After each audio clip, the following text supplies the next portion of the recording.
Hello and welcome back to 4FS Gaming.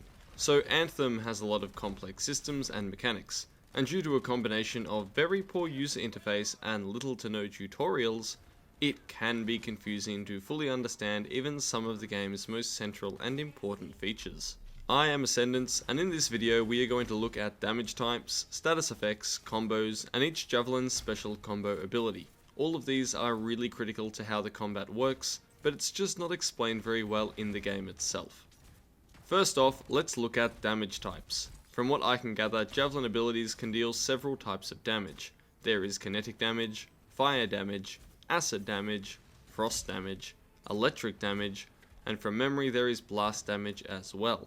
So why does this all matter? Well, different enemies have different weaknesses and resistances to these damage sources.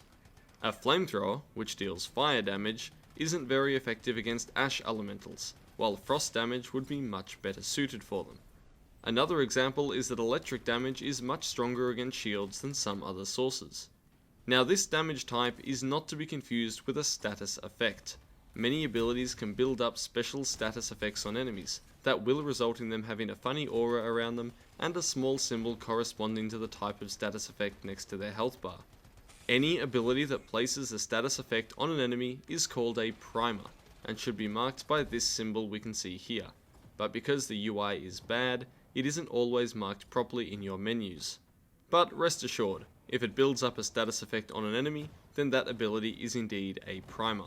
Where it gets complicated is that not all elemental attacks build up that corresponding status effect on enemies.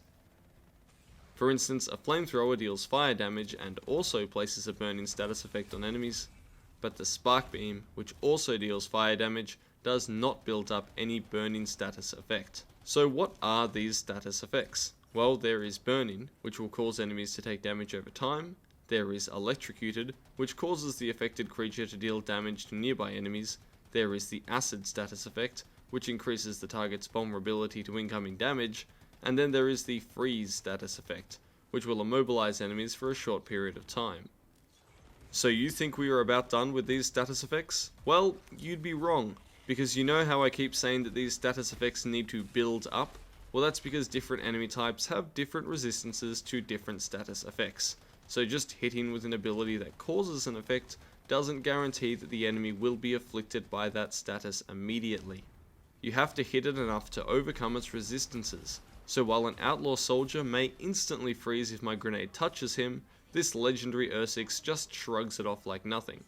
To make it even more complicated, sometimes other sources of damage can counteract your status effect buildup. For instance, if I'm trying to freeze this Ursix with the continuous hits from my frost grenades, but the Colossus on my team keeps hitting it with the flamethrower, then these two effects essentially fight against one another, preventing the other from building up.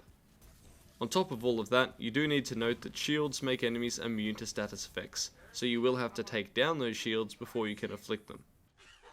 Now with that all out of the way, let's talk about combos. Now this is why we call any ability that places a status effect on a character a primer, because if you hit an enemy with a status effect with an ability called a Detonator, then you will achieve a combo.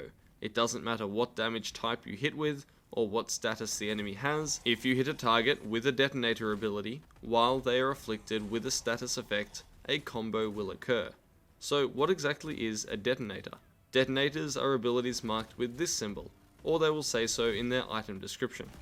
When a combo occurs, it deals a solid chunk of damage, and it removes that status effect from the target.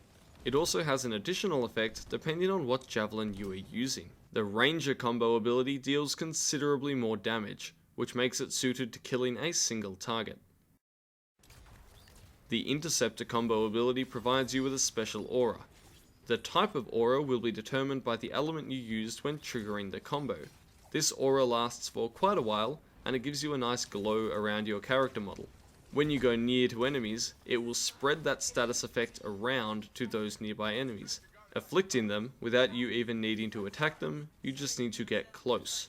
Now after the day 1 patch, which should be live by the time most people see this video, the Intercept Aura will also have some damage over time to nearby enemies as well. The Storm Javelin has a similar ability. in when it triggers a combo, it will cause an area of effect burst that builds up status effects on the nearby enemies, essentially allowing you to easily spread status effects around so you can continually cause more combos, making it very strong at crowd control. And the Colossus has a very strong combo Detonator, which creates a huge damage explosion when it detonates a combo, dealing high damage to enemies near the initial target. And that is how combos, primers, detonators, Javelin specific abilities, status effects, and damage types function. If you have any questions or want to become more involved in the 4FS community, feel free to join our Discord server, linked in the description below. You can also use the comment section as well. If you liked this video, please consider subscribing to stay up to date. And for those that would like to partner with us as we make more handy guides and video tips, we now have a Patreon page linked in the description as well. Thank you so much for watching, and good luck in the wilderness of Bastion.